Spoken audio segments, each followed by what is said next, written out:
Los gobiernos del PRIAN están y han estado en la campaña electoral. Cuando en México había partido, Estado, no había elecciones libres. Por eso, no era necesario que el gobierno participara declaradamente en los procesos comiciales, ya que los dirigía de principio a fin. El presidente de la República designaba a todos los gobernadores y a la mayoría calificada de las cámaras, senadores, todos.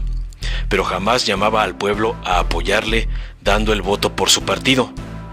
En el momento que el jefe del Ejecutivo empezó a ser una persona cada vez más desprestigiada y se iniciaba la competencia electoral, el presidente callaba para deslindar a su partido de sus personales repudios, aunque seguía controlando el proceso electoral y hacía toda clase de fraudes. Sin embargo, poco a poco la gente empezó a decidir su voto en función de la calificación que le daba al presidente en las elecciones intermedias. El número de 260 diputados de Carlos Salinas fue producto de un fraude en las urnas y en el tercer piso. Pero Ernesto Zedillo fue el primer presidente que perdió formalmente la mayoría en la Cámara de Diputados. Y aunque no hubo entonces un partido con mayoría por sí mismo, las oposiciones empezaron a hacer algo para hacer valer el dictado popular. El PAN nunca tuvo mayoría y cedió casi todo al PRI, en el largo y penoso camino hacia el PRIAN, con el cual se profundizó la corrupción y se afianzó el neoliberalismo. Así fue como se concentró el ingreso y se empobreció a la mayor parte del país. Peña Nieto recuperó la mayoría, pero fue mediante un fraude a la ley cobijada por algunos de los actuales consejeros electorales. Aunque con cautela, desde 1991 los presidentes empezaron a pronunciarse públicamente durante las campañas electorales. En 2006, el ministro Gudiño Pelayo concedió la suspensión de unos spots de Vicente Fox a solicitud de la Cámara de Diputados. Eran clara y groseramente ilegales porque eran pagados con recursos de la Presidencia de la República. Los fraudes electorales de aquel largo periodo siempre fueron intervenciones directas del poder. De otra manera, no hubieran tenido éxito. En 2006, por iniciativa presidencial, PAN y PRI llegaron al extremo de intentar cancelar la candidatura de la izquierda, la de López Obrador, y se unieron en el terreno para apoyar al candidato panista. 6 años después, esos mismos se pusieron de acuerdo para que Peña Nieto llegara, luego de pagar con dinero público la más amplia campaña propagandística de político alguno. En síntesis, los presidentes intervenían en las elecciones, pero de manera hipócrita. Todo mundo lo sabía, la lucha política era un enmarañado proceso de engaños, hipocresías, fraudes, robos, farsas, a cargo de unos políticos siempre inescrupulosos. En otros países, los presidentes intervienen siempre en las luchas electorales, ya sean locales o nacionales. El poder no es ajeno a la lucha por él. La cuestión no consiste en dejar de hablar, sino en intervenir con apego a unas normas válidas y reconocidas por todos. La lucha contra las conferencias de prensa del actual presidente se han colgado del periodo electoral para seguir cuestionando lo que se pueda. Ahora ya con argumentos legales, aunque a veces bastante retorcidos. No puede haber ley que impida expresar alguna opinión. Los servidores públicos no están autorizados a realizar propaganda personalizada, pagada con recursos públicos. Pero eso es siempre, no solo cuando hay campañas. Pero no se puede multar a un legislador, gobernador, ministro de la Corte o presidente de la República cuando dice lo que piensa, ya que la Constitución señala unos límites bien precisos a las libertades de manifestación de ideas y difusión de las mismas, ataque a la moral o a derechos de terceros, provocación de delito y perturbación del orden público. En otros países ocurre lo mismo que en el nuestro. La gente vota tomando en cuenta el desempeño del gobierno, pero en el México de los días corrientes se trata de impedir que así sea. Lo que es normal en el mundo es aberrante aquí. Sin embargo, no se puede en realidad impedir que se conozcan las acciones y los planteamientos de los gobernantes de los diversos niveles, ni se le puede hacer una lobotomía a la gente para evitar que piense en congruencia con sus evaluaciones e ideas.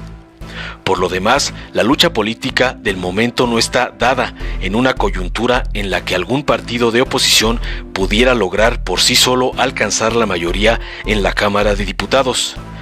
Eso no está en el horizonte. Lo que el PAN y el PRI desean es que la 4T pierda esa mayoría, es decir, que el presidente de la República reduzca su fuerza política para que las oposiciones impongan una política de gasto diferente y logren bloquear cualquier iniciativa de ley del Ejecutivo.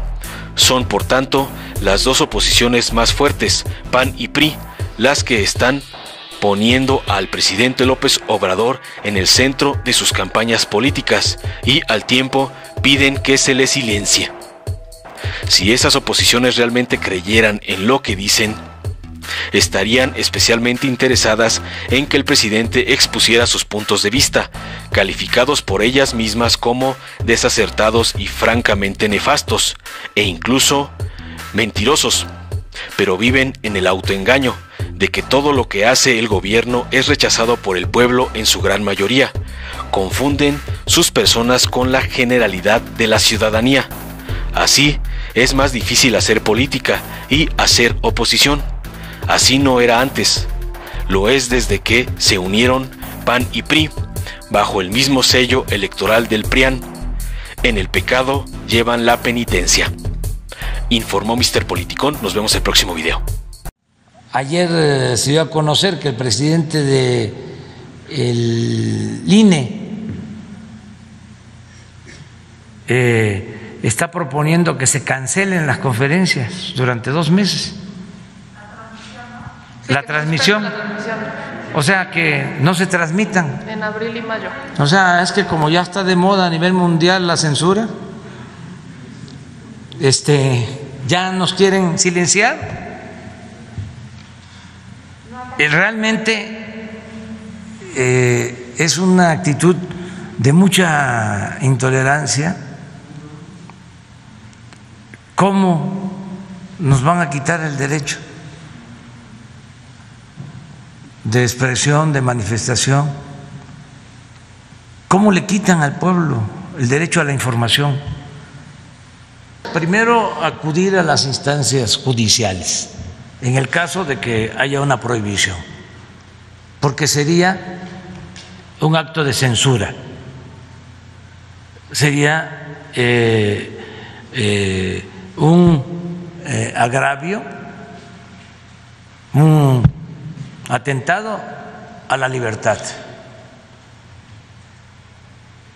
Eso no puede prosperar desde el punto de vista constitucional, desde el punto de vista legal.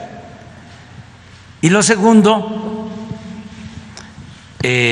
yo aprovecho para convocar a los mexicanos a que opinen si está bien que el INE nos silencie,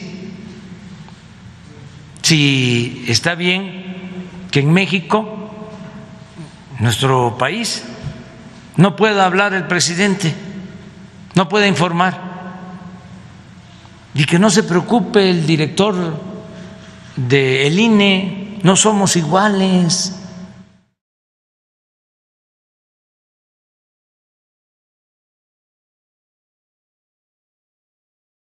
Cualquier democracia decente implica elecciones limpias y libres. El prianismo se acostumbró a meter las manos en las elecciones, al punto en el que secuestró las instituciones, que son de todas y todos los mexicanos, para favorecer sus oscuros intereses particulares. Tristemente, el INE ha demostrado que hace el trabajo sucio del PRIAN, provocando un daño incalculable a nuestro país. Nosotros no somos iguales. Exigimos un árbitro imparcial que garantice elecciones limpias. No vamos a dejar que se traicione la decisión del pueblo de México. Es momento de defender la libertad y la democracia, de defender la Cuarta Transformación, la esperanza de México.